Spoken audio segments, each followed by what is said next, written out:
Hello guys, welcome to Unacademy. मैं हूं अनिकेत अग्रवाल और हम कर रहे हैं डेली पीआईबी एनालिसिस। तो आज के पीआईबी एनालिसिस में बड़ा इंपॉर्टेंट हम स्ट्रक्चर करेंगे इलेक्शन कमीशन ऑफ इंडिया का, क्योंकि ये रिसेंटली बहुत ज़्यादा न्यूज़ में रहा है और ये जीएस 2 का पार्ट है, पॉलिटी एंड गवर्नेंस का।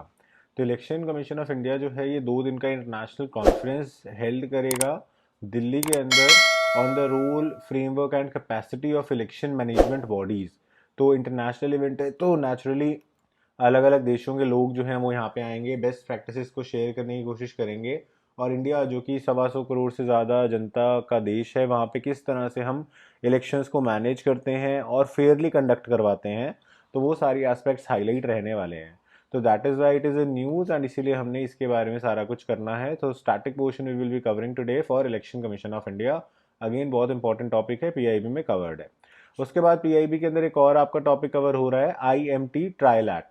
सो ये एक ट्रायलेटरल एक्सरसाइज है जिसके अंदर इंडिया, मोजम्बिक और तंजानिया, तो अफ्रीकन कंट्रीज के साथ हमारी ये ट्रायलेटरल एक्सरसाइज है। बहुत कम न्यूज़ में आती है, इसीलिए ज़्यादा इंपॉर्टेंट हो जाती है कि भाई एकदम से बंदे का स्ट्राइक नहीं करता दिमाग, यार आईएमटी ट्रायलेटरल कौन सी है, अगर ना पढ़ रखा हो तो इट्स अगेन इंपॉर्टेंट। और जो डिफेंस सर्विसेज सीडीएस वगैरह के लिए कर रहे हैं उनके लिए तो बहुत इंपॉर्टेंट है। सो इस एक्सरसाइज को हमने कवर करना है। So without further Rideau let's start with the video.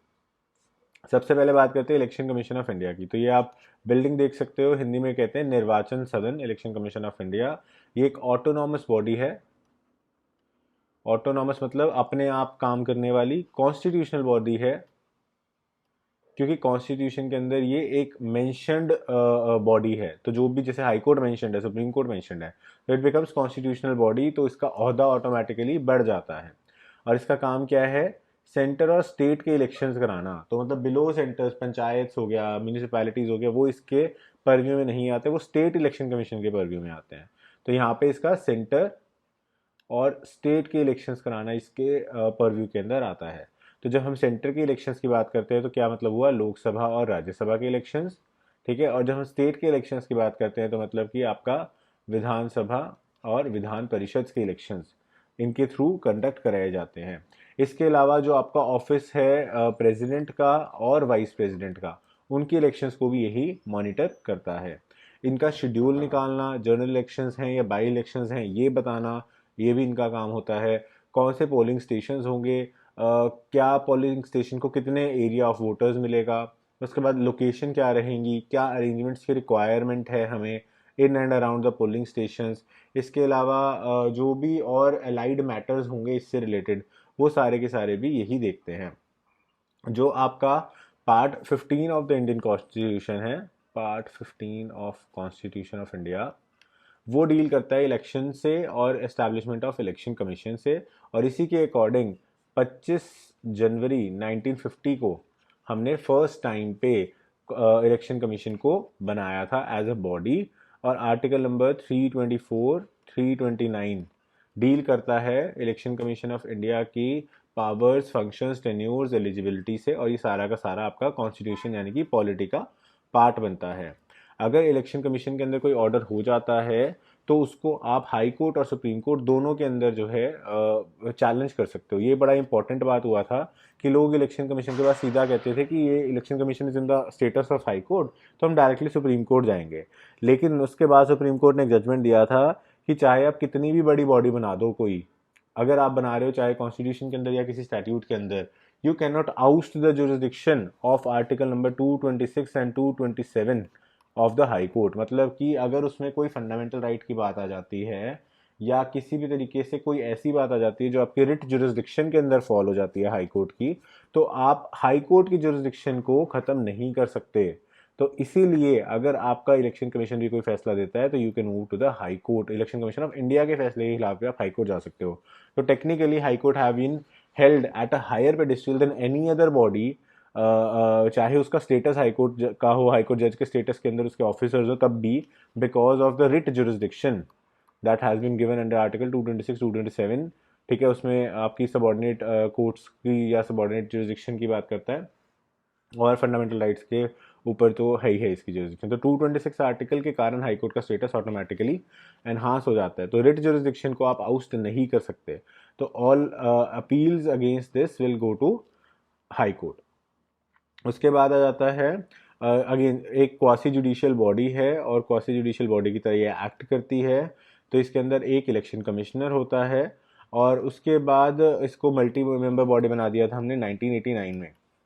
Workload को देखते हुए हमने इसे मल्टी मेंबर बॉडी में कन्वर्ट कर दिया था। तो एक चीफ इलेक्शन कमिश्नर हो गया था और 2 इलेक्शन कमिश्नर्स हो गए थे। और जो सेक्रेटरीट है वो दिल्ली के अंदर ही लोकेटेड रहेगा क्योंकि कैपिटल ऑफ द कंट्री है। स्टेट लेवल इलेक्शन जो होंगे वो चीफ इलेक्टोरल ऑफिसर हेल्प करेगा इलेक्शन कमीशन ऑफ इंडिया को। और चीफ इलेक्टोरल ऑफिसर ये स्टेट रैंक का ऑफिसर होगा, आईएएस कार्डर का ऑफिसर होगा।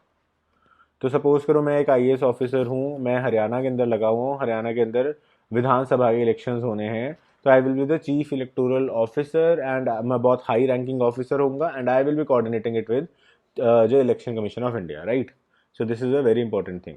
अगर टेन्योर की बात करें तो जैसा मैंने आपको बताया, अब 1 चीफ इलेक्शन कमिश्नर हो गया और 2 इलेक्शन कमिश्नर्स हो गए। टेन्योर की बात करें तो 65 ईयर्स ऑफ एज या फिर 6 ईयर्स, जो पहले हो जाए वो इनका टेन्योर जो है वो लगेगा। स्टेटस और सैलरी जो है वो इनको मिलेगी सुप्रीम कोर्ट जज के बराबर, ठीक है जी। तो स्टेटस यानी कि फैसिलिटीज़ आप कह लो, पे एंड पर्क्स इनको मिलेगी सुप्रीम कोर्ट जितनी। तो लेकिन मैंने फिर भी आपको कहा कि उसके बाद भी अगर रिट जुरिसडिक्शन के अंदर आपका मैटर आ जाता है तो आप हाई कोर्ट जा सकते हो। ये खुद सुप्रीम कोर्ट ने एक जजमेंट में कहा था कि आप हाई कोर्ट की जुरिसडिक्शन को आउस्ट नहीं कर सकते। इसीलिए अगर सपोज कर रेरा बना दिया, अब रेरा पहले ट्राइब्यूनल ने रेरा ने एक केस डिसाइड किया, अपील में चले गया बंदा रेरा के पहले ट्राइब्यूनल में, उसके बाद भी आप हाई कोर्ट आ सकते हो। जैसे कंज्यूमर के अंदर आप हाई कोर्ट नहीं जा सकते क्योंकि स्टेट कमीशन के बाद वहाँ पे नेशनल कमीशन का प्रावधान है और नेशनल कमीशन से सुप्रीम कोर्ट जाया जाता है। तो हाई कोर्ट की जगह पे एक किस्म से आप लगा लो नेशनल कमीशन ने ले ली। तो जहाँ पे 3 टायर स्ट्रक्चर है वहाँ पे कोई दिक्कत नहीं है, लेकिन जहाँ पे 2 टायर स्ट्रक्चर है वहाँ पे आप हाई कोर्ट को हाउस नहीं कर सकते अगर इस जुरिसडिक्शन के अंदर मैटर फॉल करता है। अगर चीफ इलेक्शन कमिश्नर के रिमूवल की बात करें तो he can be removed only through the process that is similar to the removal of supreme court जज। क्योंकि आपको स्टेटस और पे सुप्रीम कोर्ट की दे दी तो आपको उसी स्टेटस के हिसाब से रिमूवल रखा गया है। So this was a comprehensive view of the election commission of India. अब बात कर लेते हैं डिफेंस की। तो डिफेंस की अगर हम बात करें तो IMT बड़ा इंपॉर्टेंट है। बंदा सोचता है इंडिया, म्यांमार और थाईलैंड की बात है क्योंकि तीनों एक लाइन में आते हैं, लेकिन एक्चुअल में ये है ट्राइलेटरल एक्सरसाइज इंडिया, मोजम्बिक और तंजानिया। तो we are focusing on which countries, African countries. और trilat means trilateral exercise. Trilateral exercise कौन सी है? मैरिटीम है, मतलब कि इसके अंदर नेवीज जो हैं इन नेशंस की इन्वॉल्व रहती हैं। और आपको पता है मोजम्बिक पानी के पास भी लगता है, ठीक है। और नेवीज़ के थ्रू हम जो है अगेन अपनी जो बेस्ट प्रैक्टिसेस हैं वो शेयर करने की कोशिश करते हैं। हम मेरे टाइम पे बहुत ज़्यादा फोकस करते हैं, वैसे भी हमें चाइना को कहीं ना कहीं काउंटर करना है। तो इसके लिए हमारे जितने ज़्यादा साथी होंगे समुंदर में वो अच्छा है, ताकि हम चाइना के जो स्ट्रिंग ऑफ पर्ल्स है उसको काउंटर कर सकें। तो ये कमेंस कहाँ हुई है? ये दार एस इस्लाम तंजानिया के अंदर पड़ता है, इस एरिया में ये एक्सरसाइज जो है हमने स्टार्ट की है।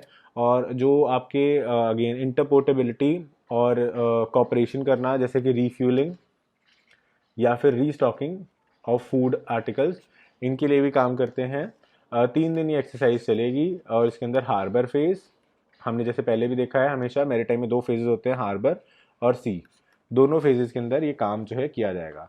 तो हार्बर फेज पे आप क्या करते हो? आप एक दूसरे के शिप्स को विजिट करते हो, सर्च एंड सीजर कैसे करना है, स्मॉल जो आपके हथियार होते हैं उनको यूज़ कैसे करना है।